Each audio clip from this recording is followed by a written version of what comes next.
مگر جب مسلمانوں اور اللہ کی طرف سے یہ چیلنج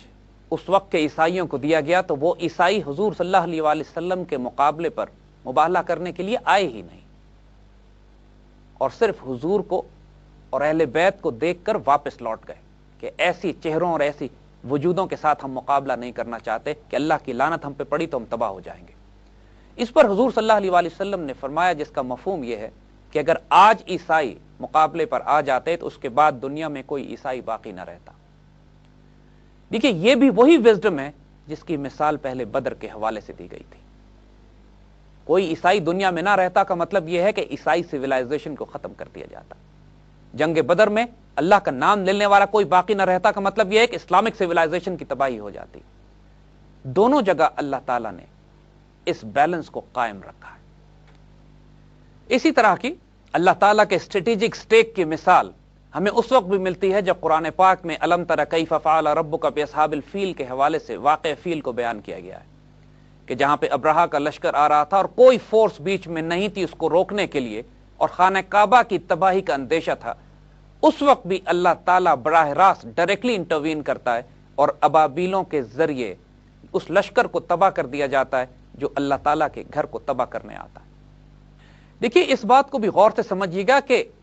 کسی بھی تہذیب میں قائم ہونے والی حکومتیں چھوٹی بڑی ہوتی رہتی ہیں، ٹوٹتی رہتی ہیں، تباہ ہوتی رہتی ہیں، وہ تہذیب قائم رہتی ہے۔ تہذیب دین، ملت، نظریات سے بنتی ہے، حکومتیں جغرافیہ اور خاندان سے بنتی ہیں۔ اسلامی تہذیب کے اندر سینکڑوں حکومتیں بنی، سینکڑوں خاندان آئے، سینکڑوں ریاستیں قائم ہوئیں، لیکن دین قائم رہا۔ اسی طرح غیر مسلموں کے ساتھ بھی یہی معاملہ ہے۔ ان کے ہاں بھی بڑے بڑے حکمران آتے رہے، ان کی حکومتیں تبدیل ہوتی رہیں، ان کی امپائرز چھوٹی بڑی ہوتی رہیں، لیکن عیسائیت، یہودیت، چائنیز، ہندو اپنی جگہ پر قائم ہے۔ تو قدرتی بات ہے کہ اگر آپ تاریخ کی یہ وزڈم کو، اللہ تعالیٰ کی اس حکمت کو سمجھ جائیں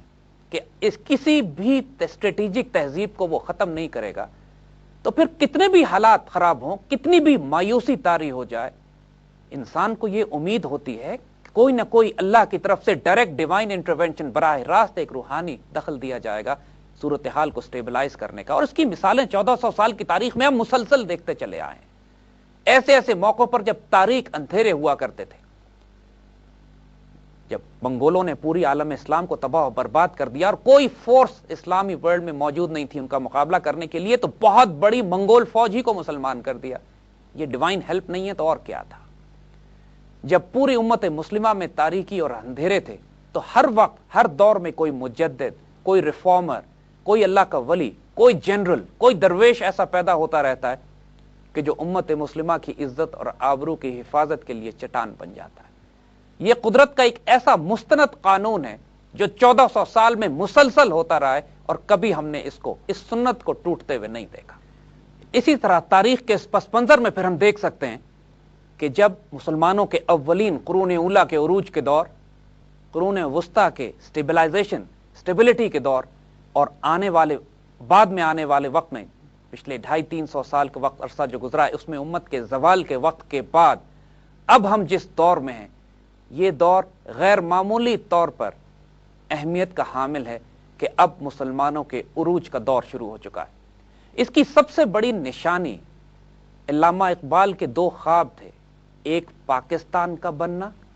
اور دوسرا پاکستان کا قائم رہ کر مرکز بننا، کہ جو امت مسلمہ کو اکٹھا کر کر ایک مضبوط بنیاد بنائے گا،